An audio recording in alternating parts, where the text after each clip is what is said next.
Hello दोस्तों, मेरे YouTube channel पर आपका फिर से एक स्वागत है। और मैं आज आपके सामने एक यानी आप डोज ही मान लो राजनीतिक विज्ञान के जो इम्पोर्टेंट प्रश्न हैं जो मैं आपके सामने डेली क्लास लेकर आता रहूँगा। इन प्रश्नों को आप फेक ना समझें, क्योंकि आप मुझ पे विश्वास रखिए, मैं फालतू के प्रश्न नहीं लाने वाला। जो बार बार बोर्ड एग्जाम में आए हुए प्रश्न हैं और आप देख सकते हैं बार बार बोर्ड एग्जाम में आ चुके वो प्रश्न हैं, और जो कंपटीशन एग्जाम में भी ये प्रश्न आ चुके हैं, तो वो प्रश्न मैं आपके सामने लेकर आया हूँ। अब दोस्तों सेकंड बात करते हैं कि बोर्ड एग्जाम कब होने वाली है उसके बारे में। तो दोस्तों अब ये हमारे जब तक बोर्ड एग्जाम की सही डेट नहीं आ जाती तब तक मैं ये जो राजनीतिक विज्ञान में जो प्रश्नों की डोज है वो मैं कंटिन्यू चलाता रहूँगा। आप इसमें अगर जो कोई कमी रह जाती है तो आप जरूर कमेंट करके बताइए, और इन प्रश्नों को आप स्वयं आकलन कीजिए। मैं पहला जैसे प्रश्न है उसको पढ़ूंगा और आपको कुछ टाइम दूंगा, तो आप अपने मन में उसका उत्तर सोचिए।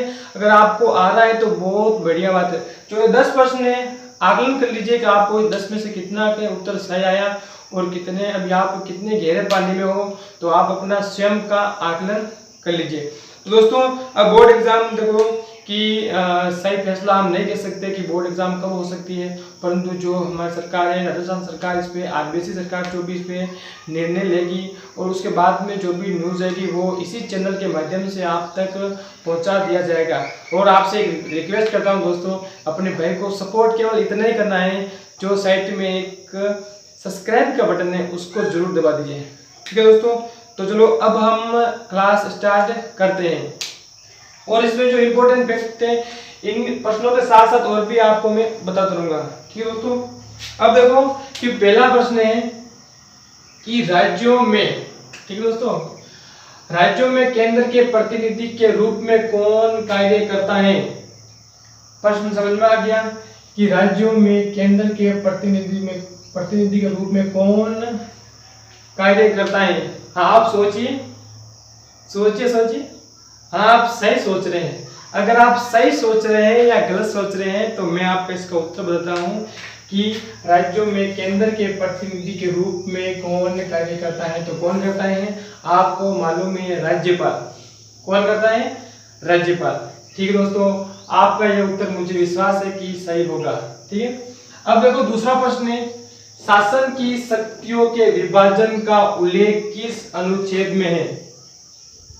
शासन की शक्तियों का विभाजन का उल्लेख किस अनुसूची में, सॉरी किस अनुसूची में है, बताइए किस अनुसूची में है। शासन की शक्तियां ना, 3 शक्तियां, उनका उल्लेख किस अनुसूची में है। सोचिए, सोच लिया ना, देखिए इसका उत्तर देखिए, 7वीं अनुसूची में। ठीक दोस्तों, ये तो अगर इसी प्रश्न को अगर घुमा के पूछ ले, ये पूछ ले कि शासन की शक्तियों के विभाजन का उल्लेख किस अनुच्छेद में है, तो आपको अनुच्छेद ध्यान में रखना है 246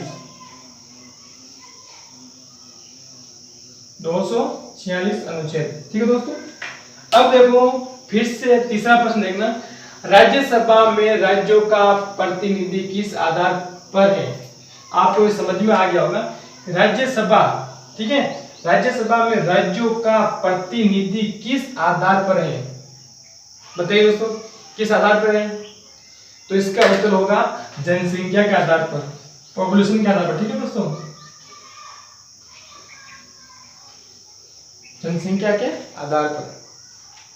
अगला प्रश्न है कि ये मैंने शॉर्टकट लिख दिया, संयुक्त। ठीक है, संयुक्त राष्ट्रीय संघ के प्रमुख अंग महासभा की बैठक कब होती है। ठीक दोस्तों, कब होती है, तो आप इसका उत्तर आप सोचिए क्या हो सकता है। संयुक्त राष्ट्रीय संघ के प्रमुख अंग महासभा, कौन सा, महासभा की बैठक कब होती है। हाँ सोचिए, आप सही सोच रहे हैं। अगर आप सही सोच रहे हैं तो मैं इसका उत्तर बता देता हूं कि सितंबर के तीसरे मंगलवार को। ठीक है, समझ में आ रहा है, सितंबर के तीसरे मंगलवार को। ठीक है दोस्तों, अब इसका 5 नंबर देखिए। 5 नंबर प्रश्न है, सुरक्षा परिषद के अस्थायी सदस्यों का चुनाव कितने वर्ष के लिए होता है। ये तो अक्सर आपको आते हैं कि सुरक्षा परिषद के अस्थायी सदस्यों का चुनाव कितने वर्ष के लिए होता है। सोचिए दोस्तों, कितने वर्ष के लिए होता है। सोच लिया आपने, 2 वर्ष के लिए, सही सोचा आपने। ठीक हो, चलो आगे 6 नंबर प्रश्न है कि महिला आरक्षण से संबंधित कौन सा संविधान संशोधन अधिनियम संसद में अलंबित है। फिर से पढ़ लेता हूं, महिला आरक्षण से संबंधित कौन सा संविधान संशोधन अधिनियम संसद में अलंबित है। तो कौन सा संविधान संशोधन है बताइए, सोचिए। सोच लिया है, अगर आपने सोच लिया है तो सही सोचा है। 108 ठीक है दोस्तों। अब देखो 7 नंबर हमने ये कर लिए हैं और आपके कितने सही हुए कमेंट करके जरूर बताना। ठीक है दोस्तों, और मेरे इस वीडियो बनाने में क्या कमी रही है वो भी जरूर टाइप करना। ठीक है दोस्तों, अब देखो 7 नंबर है, किस संविधान संशोधन द्वारा मताधिकार की आयु 18 वर्ष की।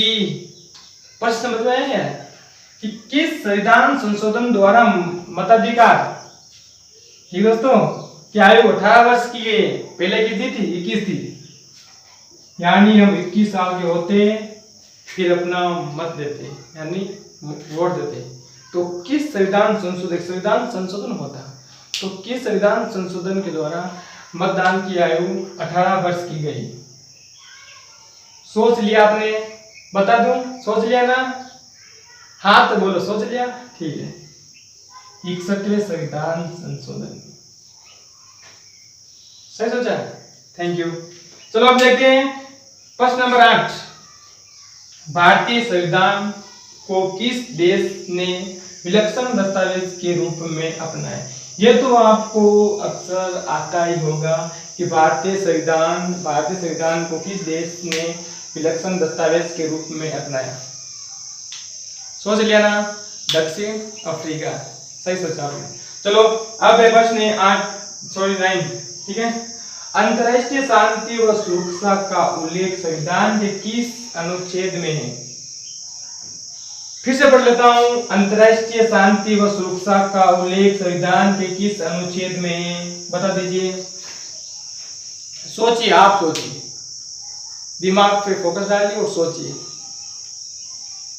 आपने सही सोचा है, अनुच्छेद 51। इनको हम साफ कर लेते हैं, आपको यहां मैं बताता हूं।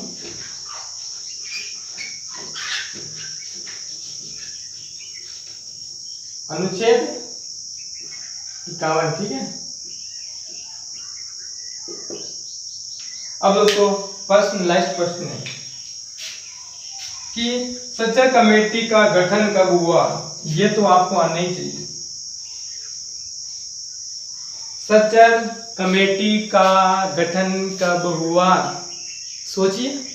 सोच लिया, देखिए सच्चर कमेटी का गठन कब हुआ, 2006 को। कब हुआ, 2006 को। अब आपने सही सोचा है। अब मुझे आप ये कमेंट करके बता दीजिए कि इन 10 प्रश्नों में से आपके कितने प्रश्न सही हुए। दोस्तों ये मेरा वीडियो बनाने का मकसद क्या है कि मैंने इनको याद किया। आप अगर अभी तक सोए हुए हो एग्जाम के रिलेटेड तो आपको जागना होगा, और आप ऐसे ही मेरे जो मैं प्रश्न बना रहा हूं उनको देखते रहिए, क्योंकि बोर्ड एग्जाम का पैटर्न बदल चुकी है और भी बदल सकती हैं। तो अगर हमारा भाग्य सही हो और ज्यादा से ज्यादा ऑब्जेक्टिव प्रश्न डाल दे तो आपको तो ABCD ऐसे दे देंगे, ठीक है। जैसे कि आपको ऐसा प्रश्न दे दिया कि सच्चर कमेटी का गठन कब हुआ, ABCD, एक ने दिया 2001, बी में दे दिया। मैं आपको अच्छा समझा देता हूं दोस्तों, ऐसे दे दिया, एक में दे दिया 2001, एक में 2004 दे दिया, ठीक है, एक में 2007 दे दिया, एक में 2005 दे दिया, 6 दे दिया, ठीक है। अगर आपने पढ़ा होगा ना 2006 तो फट से आप ठीक कर लोगे, ये आपका 1 नंबर का मिलेगा। अगर पढ़ा होगा तो, अगर आपने पढ़ा ही नहीं तो फिर क्या है, ठीक दोस्तों। तो मेरे इस जो ये वीडियो मैंने बनाए हैं आपके हित में बनाए हैं, और जो आपके फ्रेंड्स कोई भी अगर 12वीं में पढ़ता है तो उनके पास जरूर सेंड कीजिए, उनको भी इस वीडियो से लाभ मिलेगा। और मैं आज ही मेरा प्रथम रोज है, अब कल परसों यानी कंटिन्यू 10% डेली में डाल करूँगा, क्योंकि दोस्त बोर्ड छोटा है, ब्लैक बोर्ड छोटा है तो ऐसा प्रश्न आ नहीं सकते पूरे, तो मैंने इसमें 10% डाले हैं। तो दोस्तों जय हिंद।